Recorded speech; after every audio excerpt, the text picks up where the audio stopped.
ঢাকা চট্টগ্রাম মহাসড়কে কৃত্রিম বুদ্ধিমত্তা এআই প্রযুক্তি নির্ভর অটো ফাইন সিস্টেম চালু হওয়ার পর প্রথম 12 ঘণ্টায় মেঘনা ঘাট পয়েন্টে মামলা হলো ৩৭৯টি। দুপুরে নারায়ণগঞ্জের মেঘনা ঘাট হাইওয়ে মনিটরিং সেন্টার থেকে এই ডিজিটাল পদ্ধতির আনুষ্ঠানিক উদ্বোধন করেন স্বরাষ্ট্রমন্ত্রী সালাউদ্দিন আহমদ। মহাসড়কে এখন দুর্নীতি ও চাঁদাবাজি কমে আসবে বলে আশার কথা জানান তিনি। প্রতিনিধিদের পাঠানো তথ্য ও ছবিতে ডেস্ক রিপোর্ট।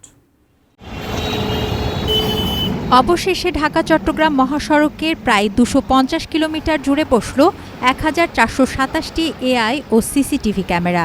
মঙ্গলবার দুপুরে এই অটো ফাইন সিস্টেম আনুষ্ঠানিক উদ্বোধন করেন স্বরাষ্ট্রমন্ত্রী। এ সময় তিনি বলেন, মহাসড়কে কোনো যানবাহন ট্রাফিক আইন অমান্য করলে এআই ক্যামেরার মাধ্যমে তা শনাক্ত হবে। যানবাহন মালিকের মোবাইল ফোনে SMS এর মাধ্যমে চলে যাবে মামলার তথ্য।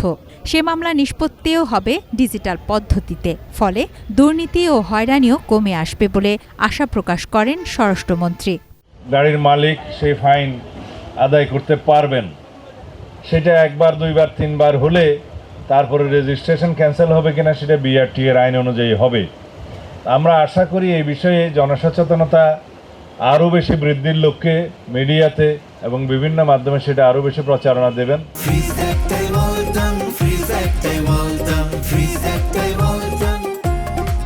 অটো ফাইন সিস্টেম চালু হওয়ার পর সোমবার রাত 12টা থেকে মঙ্গলবার দুপুর 1:45 পর্যন্ত ঢাকা চট্টগ্রাম মহাসড়কের মেঘনা ঘাট পয়েন্টে ৩৭৯টি মামলা হয়েছে। হাইওয়ে পুলিশ বলছে, এই সিস্টেম চালু হওয়ার পর থেকে সতর্ক চালকরা শৃঙ্খলা ফিরতে শুরু করেছে মহাসড়কে। সড়ক দুর্ঘটনা কমাতে এই ব্যবস্থা গুরুত্বপূর্ণ ভূমিকা রাখবে। উল্টো পথে দিয়ে গাড়ি চালান, রং পার্কিং করেন এবং মোটরসাইকেল, আপনার হেলমেটবিহীন মোটরসাইকেল চালান, ওই গাড়ির বিরুদ্ধে অটোমেটিক্যালি মামলা হয়ে যাবে। ঢাকা চট্টগ্রাম মহাসড়কের কুমিল্লা অংশে বসানো হয়েছে ১৯৯টি ক্যামেরা। মুন্সিগঞ্জের গজারিয়া অংশে প্রায় ১৩ কিলোমিটার সড়কে অটোফাইন সিস্টেম চালু করা হয়েছে। তবে গজারিয়ার এই অংশে আরও কয়েকটি স্থানে এআই ক্যামেরা দ্রুতই বসবে। ক্যামেরার মাধ্যমে যখন মামলা রুজুটা শুরু হবে তখন জনগণও আরও সচেতন হবে বলে আমার বিশ্বাস।